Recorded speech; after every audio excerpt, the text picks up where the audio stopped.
टिहरी के वरिष्ठ पुलिस अधीक्षक नवनीत सिंह भुल्लर ने मीडिया से बातचीत करते हुए कहा है कि चारधाम यात्रा के साथ साथ अब आगामी 13 जुलाई से शुरू होने जा रही कांवड़ यात्रा को देखते हुए टिहरी पुलिस के द्वारा तैयारियां पूरी कर ली गई हैं।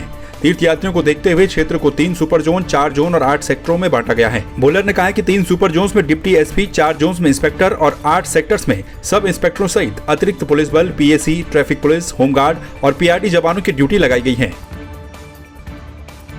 जनपद टिहरी पुलिस द्वारा अपनी तैयारी पूर्ण कर ली गई है। इसमें जो हमारा क्षेत्र जिसमें कि तीर्थयात्री आते हैं उसको 3 सुपर जोन और 4 जोन और 8 सेक्टर्स में डिवाइड किया गया है। सुपर जोन में डिप्टी एसपी, सेक्टर्स में जोन में इंस्पेक्टर्स और सब इंस्पेक्टर्स, इनकी ड्यूटी लगाई गई है। इसके अतिरिक्त जो हमारा कांवड़ वाला एरिया है यहाँ पे अतिरिक्त पुलिस बल जिसमें कि PAC, traffic police, home guards, PRD, यहाँ पे इनकी ड्यूटी लगाई गई है और संबंधित जो और विभाग हैं इनसे मीटिंग कर ली गई है और हमारी तरफ से तैयारी पूरी है। रामनगर में स्वास्थ्य विभाग ने दिमागी बुखार को लेकर WHO के साथ एक अहम बैठक की। 11 जुलाई से रामनगर में 2 से लेकर 15 साल तक के बच्चों को दिमागी बुखार के टीके लगाए जाएंगे। आपको बता दें कि देश के कई क्षेत्रों में इंसेफ्लाइटिस के कारण मरने वाले बच्चों की संख्या लगातार बढ़ रही है, जिसको लेकर रामनगर प्रशासन भी इसको लेकर अलर्ट मोड पर है। नोडल अधिकारी डॉक्टर प्रशांत कौशिक ने बताया कि 11 जुलाई से बच्चों को जैपनीज इंसेफ्लाइटिस के टीके लगाए जाएंगे। दिमागी बुखार को लेकर 11 जुलाई से नैनीताल जिले के 3 जो मैदानी क्षेत्र के जो ब्लॉक हैं, कोटाबाग, हल्द्वानी और रामनगर, इसमें कैंपेन चलाया जाएगा जेई के वैक्सीनेशन का, जिसमें 1 साल से 15 साल तक के सभी बच्चों को कवर किया जाएगा। और ये 3 हफ्ते का टेंटेटिव वो है हमारा, अगर ज़रूरत पड़ेगी तो इसको आगे भी बढ़ाया जाएगा। WHO के सहयोग से ये किया जा रहा है।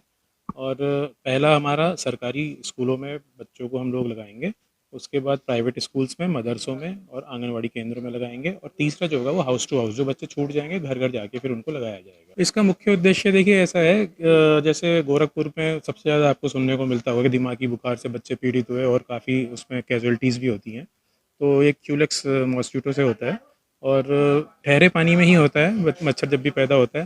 तो हमारा जो ये क्षेत्र है यहाँ पे काफ़ी चांसेस हैं प्लेन्स में, और उधम सिंह नगर में तो 2012 से ऑलरेडी रूटीन इम्यूनाइजेशन में आगे आए, वहाँ पे कैंपेन चल चुका था। और इसका मुख्य उद्देश्य ये है कि हमारे जो क्षेत्र है इसमें इस बीमारी पैर न पसार जाए, इसको प्रिकॉशंस के लिए, उसको रोकथाम के लिए पहले से ही अगर हम वैक्सीनेशन करके रखेंगे तो कैजुअलिटीज़ और सीरियसनेस कम हो जाएगी। जौनसार में वन विभाग के कर्मचारी पर वन माफियाओं से सांठगांठ कर देवदार के हरे भरे पेड़ों को कटवाने का आरोप लगा है। पूरा मामला कानासार रेंज के कुनन बीट का है, जहां एक वन कर्मी पर हरे भरे पेड़ों को कटवाने का आरोप लगा है। चक्राता क्षेत्र का एक वीडियो वायरल हो रहा है जिसमें वन विभाग का एक कर्मचारी देवदार के हरे भरे पेड़ों को काट रहा है। वहीं वन अधिकारियों पर इस पूरे मामले में मौन धारण करने का भी आरोप है। स्थानीय ग्रामीणों का आरोप है कि वन विभाग के कर्मचारी खुद पेड़ों को काटकर उसे बेच रहे हैं। ऐसे में जंगल कैसे सुरक्षित रहेंगे?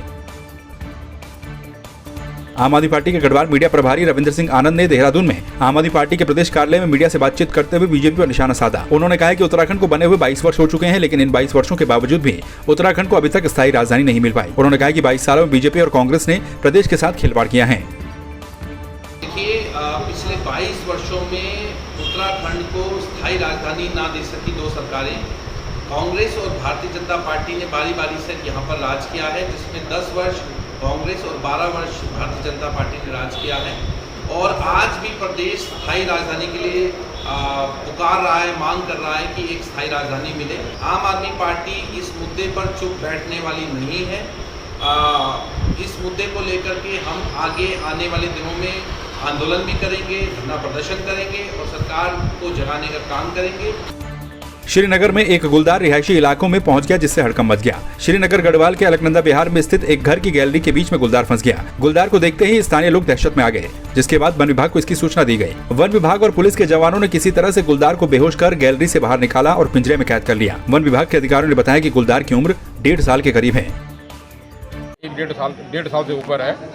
और जहाँ तक जो मुझे लग रहा है श्रीनगर क्षेत्र में कि लेपर्ड का कॉरिडोर लगभग ख़त्म हो गया है, हर जगह मकान बन गए हैं, फेंसिंग हो गई है और इसको कहीं न कहीं जो है पानी पीने के लिए अलकनंदा नदी में जाना होता है। तो इनके समय का कुछ पता नहीं होता है, कभी सुबह जाते हैं, कभी रात को जाते हैं, और जब ये लौटते हैं तो चहल पहल शुरू हो जाती है और उसके अपने को बचने के लिए वो कहीं ना कहीं घुस रहा है। तो मेरा श्रीनगर क्षेत्र के वासियों से निवेदन है कि वो अपनी ओपनिंग्स को बंद रखें। एक तो देखने का भी नहीं था वहाँ पे, और आदमी के जाने की तो आप सोच ही नहीं सकते हैं। बिल्कुल जो बहुत पतला आदमी है वही घुस सकता था वहाँ पे।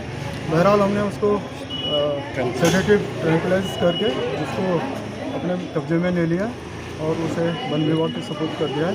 और ये मेल लेपर्ड है और 13 मंथ अप्रॉक्स। पौड़ी में भारी बारिश से जनजीवन अस्त व्यस्त है। रात भर से हो रही तेज बारिश के चलते पौड़ी रामनगर राष्ट्रीय राजमार्ग बंद हो गया। पापा बाजार के पास भी सड़क का एक बड़ा बोल्डर गिरा है, जिस वजह से मार्ग बंद हो गया।